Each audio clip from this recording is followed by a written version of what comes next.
నమస్తే అండి. నిన్నటి నుంచి సింగర్ మంగ్లీ పేరు సోషల్ మీడియా వ్యాప్తంగా గట్టిగా వినపడతా ఉంది. ఒక 150 కోట్లు స్కామ్ అంటా ఉన్నారు. ఒక్కొక్కడిని భయపెడతా ఉందంట. అడ్వకేట్ ని లైఫ్ థ్రెట్లు ఇస్తా ఉన్నారంట.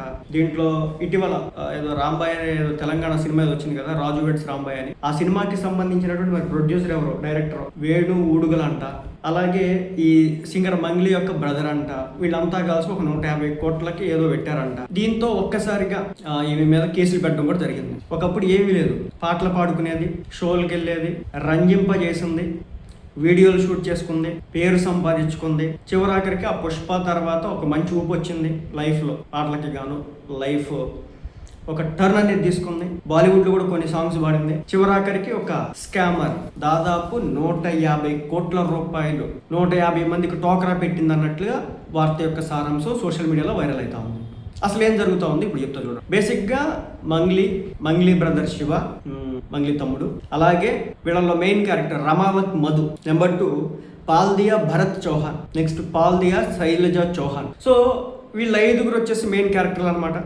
వీళ్ళు జనం దగ్గర నుంచి డబ్బులు తీసుకోండి. వీళ్ళ వీడియోలు కొన్ని సర్క్యులేట్ అవుతా ఉన్నాయి. ఒక రూమ్లో కుప్పలుగా టేబుల్ మీద పోసినటువంటి 500, 1000 రూపాయల నోట్లు ఏవైతే ఉంటాయో వాటిని ఈ మధు అనేటటువంటి వాడు ఏం చేస్తాడంటే మన క్యాష్ని లెక్క వేస్తూ ఉంటుంది కదా, నోట్లన్నింటినీ మనం బ్యాంకులో చూస్తూ ఉంటాం కదా, నోట్ క్యాలిక్యులేటర్ మరి అది. సో అది ఒక మెషిన్ ఉంటుంది కదా, దాంట్లో డబ్బులు పెట్టి లెక్కేస్తూ ఉన్నాడు. వీళ్ళు చెప్పింది ఏంటంటే, మేము రెస్టారెంట్లు పెడతా ఉన్నాం, మేము పెద్ద పెద్ద అపార్ట్మెంట్లు కన్స్ట్రక్షన్ చేస్తూ ఉన్నాం, సో షాపింగ్ మాల్స్ పెడతా ఉన్నాం, అలాగే మీ డబ్బుల్ని రకరకాల వాటిని ఇన్వెస్ట్ చేస్తూ ఉన్నాం, మీరు రూపాయి ఇస్తే అది 10 రూపాయలు చేస్తూ ఉంటాం. ఇలాంటివేవో నమ్మబలికిచ్చి జనాన్ని నమ్మించి వాళ్ళకున్నటువంటి పేరు, వీళ్ళందరూ రమావత్ మధు, పాల్దియా భరత్ చౌహాను, పాల్దియా శైలజ చౌహాను, సింగర్ మంగ్లీ తమ్ముడు, వీళ్ళని పక్కన పెడితే వీళ్ళల్లో బాగా వినిపించేటటువంటి పేరు సింగర్ మంగ్లీ. ఏమి యొక్క ఫేస్ అందరికి ఫెమిలియర్గా తెలుస్తూ ఉంటుంది. కాబట్టి ఏమేం చెప్పింది కదా, మేబీ అనుకొని అందరూ కూడా ఇన్వెస్ట్ అయితే చేస్తున్నారు, అంటే డబ్బులు తెచ్చి వాళ్ళకి ఇచ్చినారు. చివరి ఆఖరికి ఇప్పుడు ఆ డబ్బులు మళ్ళీ చెప్పింది ఏంటంటే, మీరు ఎంత ఇచ్చిన దానికి మళ్ళీ రిటర్న్స్ మేము జనరేట్ చేసి ఇస్తామని చెప్పేసి. కొంతమంది వెళ్ళి అడిగినట్టున్నారు ఆ డబ్బులు తిరిగిమ్మని, వీళ్ళు నో చెప్పినట్టున్నారు. ఇదో పెద్ద స్కామ్ అని చెప్పేసి వీళ్ళంతా కలిసి ఎవరో మరి సుబ్బారావు ఆయన పేరు ఏదో ఉంది, ఆ అడ్వకేట్ దగ్గరికి వెళ్ళినారు. ఆ అడ్వకేట్ దగ్గరికి వెళ్తే ఎవరు ఈ మోసపోయామని గ్రహించినటువంటి కొంతమంది, ఒక 150 మంది అంట. సో ఒక 4 మాత్రం ఆ అడ్వకేట్ దగ్గరికి వెళ్ళినారు.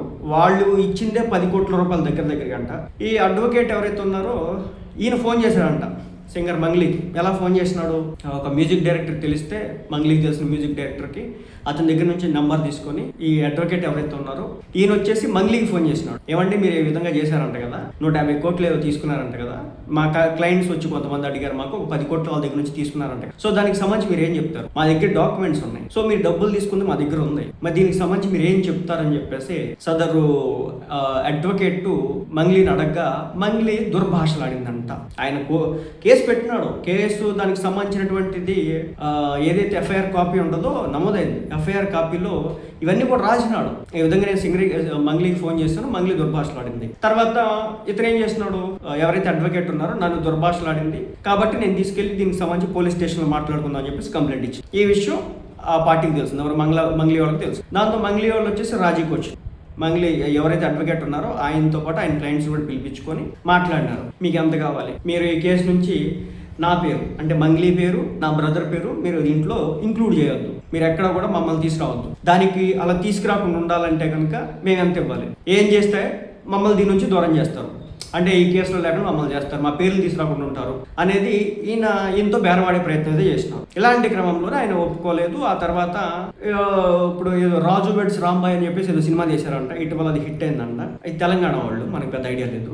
అయితే అతను వచ్చినాడు, మేబీ రాజీ చేద్దామని వచ్చినాడు. రాజీ చేద్దామని వచ్చి డైరెక్టర్ వేణు ఊడుగల అతని పేరు వచ్చేసి సదరు ఎవరైతే అడ్వకేట్ ఉన్నారో ఆయనతో మాట్లాడతా ఇది సాల్వ్ చేసేయండి, ఎందుకు దీన్ని ఇంకా పెద్ద చేసుకోవడం అని చెప్పేసి మాట్లాడితే అప్పుడు అడ్వకేట్ అన్న మాట ఏంటంటే, మీరు వీళ్ళకి ఎంత ఇవ్వాలి, ఏది మీరు 150 మంది దగ్గర నుంచి ఎంత డబ్బులు అయితే తీసుకున్నారో ఆ డబ్బులు వాళ్ళకి ఇచ్చేయండి, నా క్లయింట్స్ ఎవరైతే నా దగ్గరికి వచ్చారో వాళ్ళ డబ్బులు కూడా వాళ్ళకి ఇచ్చేయండి, నా అంతటిగా నాకు కూడా రూపాయి వద్దు, నా డబ్బులు నాకు వద్దు, అంటే మీ డబ్బులు నాకు వద్దు, ఎవరైతే క్లయింట్స్ వచ్చారో ఎవరి దగ్గర అయితే మీరు డబ్బులు తీసుకున్నారో ఆ డబ్బులు మీరు వాళ్ళకి ఇచ్చేయండి అని చెప్పేసి ఆ వ్యక్తి గట్టిగా అడగడం అయితే జరిగింది.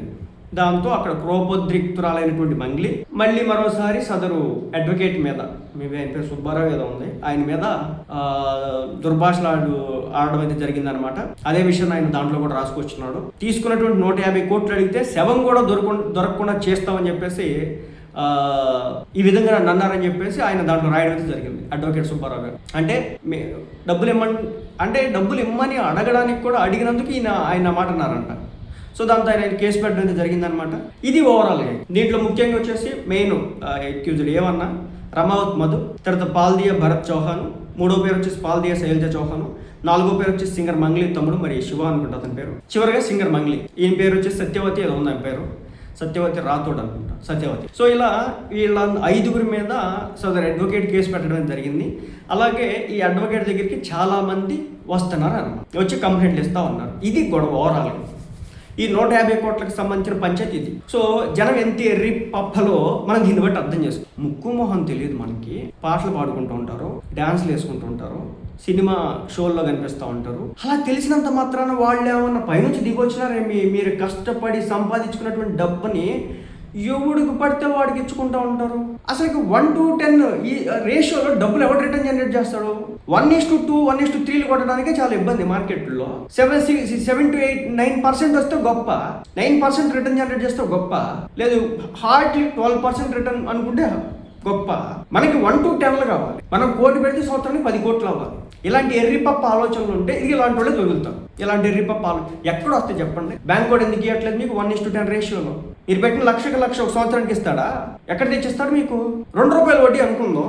బేసిక్గా మార్కెట్లో నడుస్తూ ఉంటుంది కదా, చాలా తక్కువ. ₹2 వడ్డీ అంటే ఈ రోజుల్లో ఇంకా తక్కువ. ఇంకా ₹10 వడ్డీ దాకా వెళ్ళి కానీ ₹2 వడ్డీ ఎంత వస్తుంది? ₹1కి ₹10 ఇస్తాడంట, లక్షకి 10 లక్షలు అంట, కోటికి 10 కోట్లు అంట, ఎగబడతారంట, డబ్బు వాళ్ళ చేతిలో పెడతారంట. వాళ్ళు ప్లేట్ తిప్పంగానే అయ్యో ముర్రో మేము పెట్టేసాం, అయ్యో ఎవడ పెట్టమన్నాడు? పోలీసులు అడిగి పెట్టారా మీరు డబ్బులు వాళ్ళ దగ్గర? కోర్టుని అడిగి పెట్టినారా? కోర్టు పర్మిషన్ ఇచ్చిందా? RBI గైడ్ లైన్స్ ఉన్నాయి, ఎవరికి పడితే వాళ్ళకి డబ్బులు ఇమ్మని. ఈరోజు సెబీ ఏం చెప్తుంది? ఎవరి దగ్గర పడితే వాడి దగ్గర ఉంటే ఎలాంటి టిప్స్ తీసుకోవడానికి లేదని చెప్తా ఉంది, టిప్స్ ఇవ్వడానికి లేదని చెప్తా ఉంది. ఫైనాన్షియల్ అడ్వైజెస్ ఎవడు పడతాడు ఇవ్వకూడదు, సర్టిఫైడ్ ఫైనాన్షియల్ అనలిస్ట్ మాత్రం ఇవ్వగలుగుతాడు. కోట్లు తెచ్చి డాన్స్లు వేయొచ్చు, ఉండొచ్చు, ఎగరొచ్చు, గెంతులు వేయొచ్చు, సినిమాలు చేయొచ్చు, షికార్లు వేయొచ్చు. అయినంత మాత్రాన మనకు తెలిసినంత మొహం స్క్రీన్ మీద చూసినంత మాత్రాన మనం ఎట్లా ఇస్తాం డబ్బులు? 150 కోట్లు అంట. నిజం చెప్తున్నా, 150 కోట్లు అలా కళ్ళు మూసుకొని ఇచ్చినారా బాబు మీరు? అడ్వకేట్ గారు ఏదో రాజీ చేసుకోలేదు కాబట్టి సరిపోయింది. ఆయన మొహన నేను 2 కోట్లు అలాంటి క్యాండిడేట్ కాదు కాబట్టి ఇక్కడ దాకా వచ్చినట్టున్నాడు. ఇది దయచేసి అర్థం చేసుకోండి. డబ్బులు కష్టపడి సంపాదించి వచ్చినాయి, వాటిని ఎక్కడ ఇన్వెస్ట్ చేసుకోవాలి? అసలు ఫినాన్షియల్గా 1:10 రేషియోస్ ఎవరిస్తారు? లేదంటే ఎక్కడి నుంచి వస్తే బ్యాంక్లో మనకు 1:1 ఇవ్వడానికి ముక్కుతాడు వాడు. అసలు ఎలా ఏ ఛాన్స్ మీద వస్తాయి? 1కి 10 రెట్లు అంట. అదనమాట సంగతి. అంటే అత్యాశ, మనుషుల యొక్క అత్యాశ ఎలా తయారు చేస్తుందని చెప్పడానికి ఇది ఇలాంటివి అనమాట. ఇంకా ఫేమస్ అయింది, ఫేమ్ ఉంది కాబట్టి ఇప్పుడు ఆమె మీద FIR అయితే కొంచెం సెన్సేషనల్ న్యూస్ మనలాంటి మాట్లాడుతాము. అసలు ఏ ముక్కు మొహం తెలియనోడి జెండా ఎత్తే కానీ చేసేది ఏం లేదు. అది సంగతి. అట్లుంది పరిస్థితి. ఇదనమాట ఓవరాల్గా మంగ్లీకి సంబంధించిన పంచాయతీ.